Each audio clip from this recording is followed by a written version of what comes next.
the act of expectation in exploitation on the part of women to men by having them be the keepers of their emotions, significant others, co-workers, literal randoms, holding men hostage by the suggestion of miscellaneous ism only to expedite burnout of/from often what would otherwise be very dutiful, caring people. Because cunts have made victimhood a sign of virtue, and the has gotten mixed up into their hierarchy system, ultimately using this to cover for their selfishness and narcissism. This being the constantly calling attention to and demanding of coddling for that which may not actually be, but is often, when done on one side, more and more forced to be equally treated as trauma, quote unquote trauma. This ultimately being done by those expecting to receive favour or care for their miscellaneous victimhood, being done to those expected to just take the miscellaneous it. That being said, much of this has been maintained by the great irony that is the notion of women are inherently, especially inherently, more empathetic, more caring, in this case more compassionate, i.e.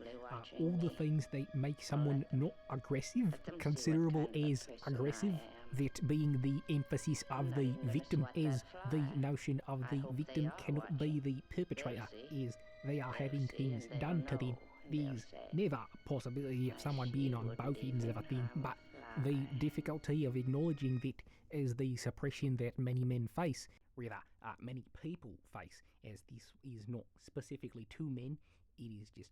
often, especially the ones who could be considered actual victims, having to listen to the people and having to be all aware for the people who are only claiming themselves such. For those who are into the political bullshits, for those who've noticed that the lefties don't really have good work,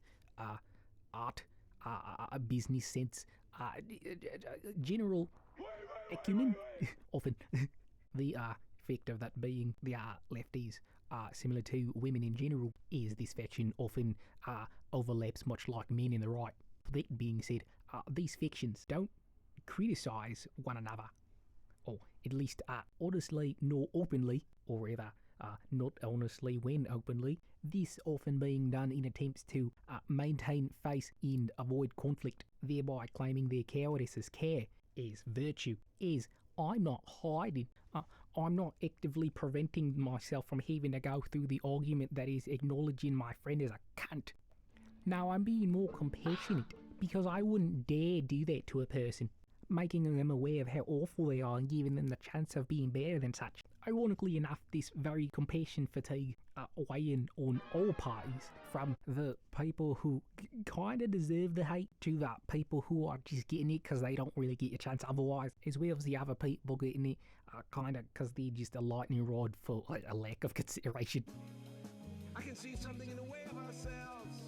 I can see something in the way of ourselves. That's why I say the things I do. You know it, but it's something else to you.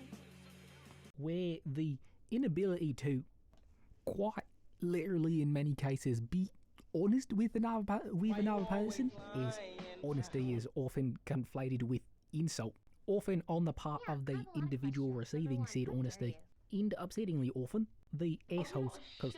often enough assholes try to conflate honesty with just being a fucking dickhole, where honesty getting conflated with the ego, that being someone's attempt at honesty being mixed up with the person's idea of what they are or how they want to be, getting mixed up with the attempt by the speaker to give or the listener to receive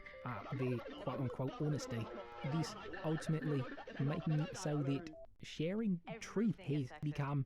ever more difficult, as sharing truth was already a difficult thing, is you would not only have to understand it, but understand it to such a point that you can explain it to others, especially in a way that can be understood, and have all of that be weighed down by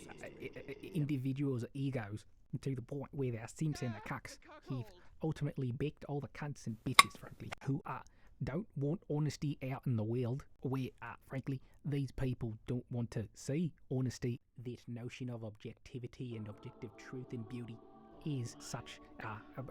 bold evidence would make them have to either change how they believe or fester in the stew that is their anger at being wrong. But that's where the avoidance system comes in. That's where compassion comes in, quote unquote compassion comes in, is you don't tell the person they're wrong, you don't explain the facets in which they have gone wrong, you let them sit in their wrong. You let them be, as the ladies like to call it, delulu, because that's the nice thing to do.